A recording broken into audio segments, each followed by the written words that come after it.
For class example 1.11, we'll be determining the domain and range of functions given their graphs. I highly encourage you to pause the lesson at this point and try examples A through F on your own first. Here, we're asked to determine the domain and range for each function, and to write each of these in both set and interval notation. Let's start with example A. We'll first work on domain by identifying the leftmost and rightmost value of the graph.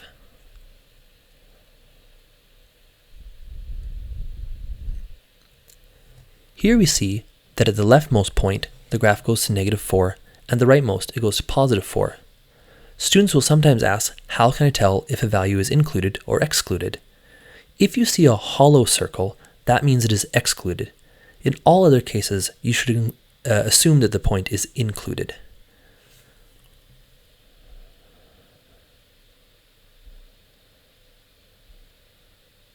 For the range, we identify the lowest height of the graph as being 0 and the highest as being 5. Note in both instances of set notation, we specify that x or y is an element of the real numbers.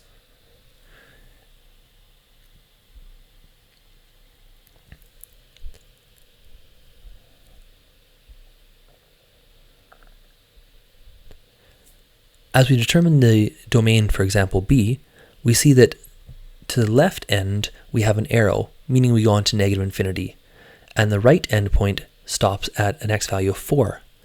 So in set notation, we will say that x is less than or equal to 4, and is an element of the real numbers. In interval notation, this involves putting a rounded bracket on -infinity as our minimum value, and then a hard bracket or square bracket on the 4 as our included maximum value.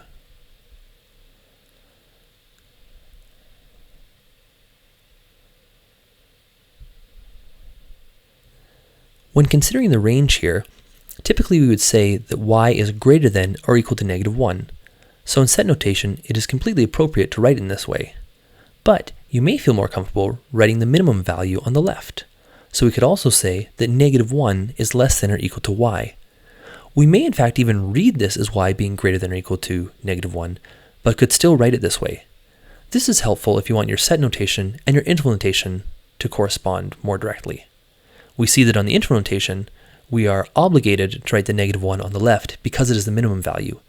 To write +infinity, -1 would be an error.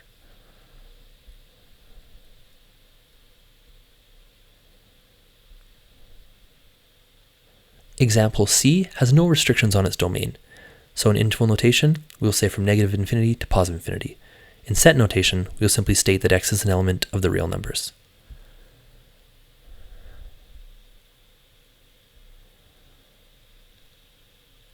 Its range is also unlimited, and so we use the same notation.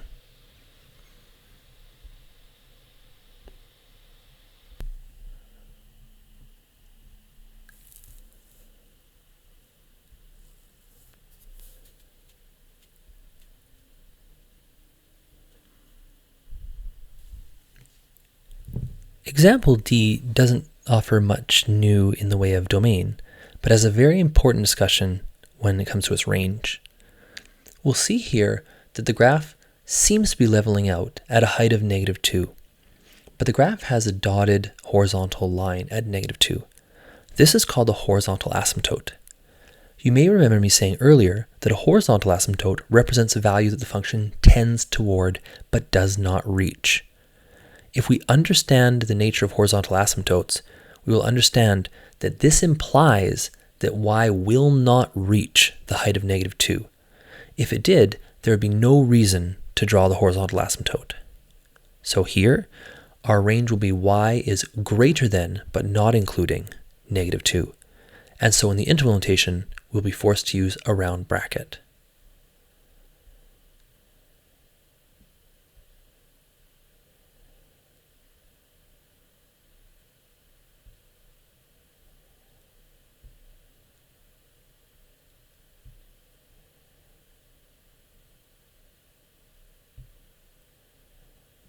Example E is a graph of discrete data. Here we are not able to use interval notation because it is not continuous. We simply list all the x values for the domain and we list all the y values for the range. If a value is repeated, such as the height of 4 in this example, we will not list it repeatedly, only once.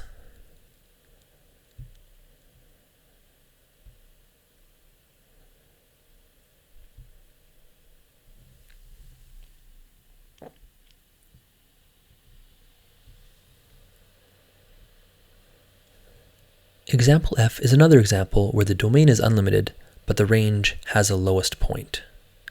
Here we see that the lowest point of this graph is at a height of -5.